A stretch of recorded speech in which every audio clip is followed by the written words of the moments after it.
فاسألوا أهل الذكر إن كنتم لا تعلمون۔ العلماء، علماء و عوام میں حائل خلیج دور کرنے کی ایک منفرد کاوش۔ بسم اللہ الرحمن الرحیم۔ لجنۃ العلماء للافتاء، فتویٰ نمبر 130، 27 ستمبر 2021۔ سوال: آیت الکرسی کو 313 بار 40 دن تک پڑھنا اور سورۃ القصص کی ایک آیت کو ہر نماز کے بعد 313 مرتبہ پڑھنا، کیا اس طرح نصوص سے ہٹ کر عدد کو مخصوص کرنا ٹھیک ہے؟ جواب: الحمدللہ وحدہ والصلاة والسلام علی من لا نبی بعدہ۔ نبی کریم صلی اللہ علیہ وسلم کا ارشاد گرامی ہے، جو شخص دن میں یہ دعا 100 مرتبہ پڑھے گا، لا الہ الا اللہ وحدہ لا شریک لہ لہ الملک ولہ الحمد وہو علی کل شیء قدیر، اسے 10 غلاموں کو آزاد کرنے کا ثواب دیا جائے گا، 100 نیکیاں اس کے نامہ اعمال میں لکھی جائیں گی اور 100 برائیاں اس سے مٹا دی جائیں گی۔ مزید برآں وہ شخص سارا دن شام تک شیطان سے محفوظ رہے گا، نیز کوئی شخص اس سے بہتر عمل نہیں لے کر آئے گا، البتہ وہ شخص جو اس سے زیادہ پڑھے گا۔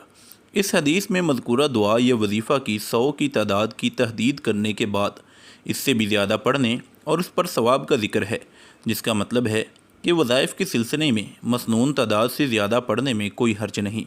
اگر کوئی کسی بزرگ، روحانی علاج کرنے والے یا قرآن کے ذریعے جسمانی علاج کرنے والے کا تجربہ ہے، جیسا کہ آیت الکرسی، آیت کریمہ یا درود شریف یا دیگر قرآنی آیات پڑھنے کے لیے کہا جاتا ہے، تو اس میں کوئی حرج والی بات نہیں ہے، البتہ اس کو سنت کا درجہ دینا درست نہیں، صرف اتنا کہا جائے گا کہ یہ جائز اور مجرب ہے۔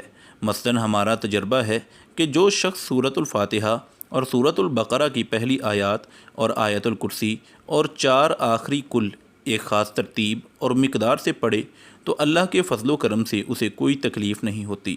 اگر کوئی کہے اس کا حوالہ قرآن و سنت سے دیں تو اس کا یہ سوال درست نہیں، کیونکہ یہ ذاتی تجربہ ہے۔ تجربہ کی بنا پر کسی آیت، دعا یا ذکر کو خاص مقدار میں کسی مرض کے لیے پڑھنا یا کسی کو بتانا جائز ہے۔ بالخصوص قرآن سارے کا سارا شفا ہے، اس میں کوئی شک نہیں، اس کو بطور ثواب اور بطور علاج دونوں طرح پڑھنا درست ہے۔ بخاری و مسلم کی مشہور روایت ہے کہ ابو سعید خدری رضی اللہ عنہ نے ایک سانپ کے ڈسے ہوئے آدمی کو سورہ فاتحہ سے دم کیا تھا۔ اسی طرح نبی کریم صلی اللہ علیہ وسلم نے عوف بن مالک اشجعی رضی اللہ عنہ کو کہا تھا، اگر شلکیہ الفاظ نہ ہوں تو ان وظائف میں کوئی حرج نہیں۔ امام شوکانی رحمہ اللہ فرماتے ہیں، وفی الحدیثین دلیل علی جواز الرقیۃ بکتاب اللہ تعالی ویلتحق بہ ما کان بالذکر والدعاء المعصور وکذا غیر المعصور مما لا یخالف ما فی المعصور۔ ان احادیث سے ثابت ہوتا ہے کہ قرآن کے ساتھ یا مسنون اذکار یا ایسے غیر مسنون اذکار جو شریعت کے خلاف نہ ہو سے دم کرنا جائز ہے۔ بعض صحابہ کرام نے اپنے تجربہ شدہ اوراد و وظائف اور دم نبی کریم صلی اللہ علیہ وسلم کی خدمت میں پیش کیے تو آپ صلی اللہ علیہ وسلم نے فرمایا، ما ارا بأسا من استطاع منکم ان ینفع اخاہ فلینفع، کوئی حرج نہیں، جو کوئی اپنے بھائی کو فائدہ پہنچا سکتا ہو اسے پہنچانا چاہیے۔ امام طحاوی رحمہ اللہ فرماتے ہیں، اس سے ثابت ہوتا ہے کہ ہر فائدے مند دم جائز ہے۔ دعا، اذکار اور وظائف میں جائز ناجائز میں فرق کے لیے درج ذیل شرائط ذہن میں رکھنی چاہیے۔ نمبر 1، وہ خلاف شریعت، الفاظ و معانی پر مشتمل نہ ہو۔ نمبر 2، اس کا کوئی معقول و مفہوم معنی ہو، یعنی ایسا نہ ہو کہ الفاظ اور آوازیں ہوں لیکن سمجھ کچھ بھی نہ آ رہا ہو۔ نمبر 3، دعا یا وظیفہ کرتے ہوئے یہ عقیدہ رکھا جائے کہ یہ صرف ایک سبب اور ذریعہ ہیں، تاثیر ڈالنے والی اللہ کی ذات ہے۔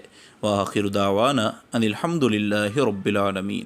مفتیان کرام فضیلت الشیخ ابو محمد عبد الستار حماد حفظہ اللہ، فضیلت الشیخ عبد الحلیم بلال حفظہ اللہ، فضیلت الشیخ جوید اقبال سیالکوٹی حفظہ اللہ، فضیلت الدکتور عبد الرحمن یوسف مدنی حفظہ اللہ، فضیلت الشیخ سید مجتبیٰ سعیدی حفظہ اللہ، فضیلت الشیخ ابو عدنان محمد منیر قمر حفظہ اللہ، فضیلت الشیخ حافظ عبد الرؤوف سندو حفظہ اللہ، فضیلت الشیخ ابو محمد ادریس اثری حفظہ اللہ۔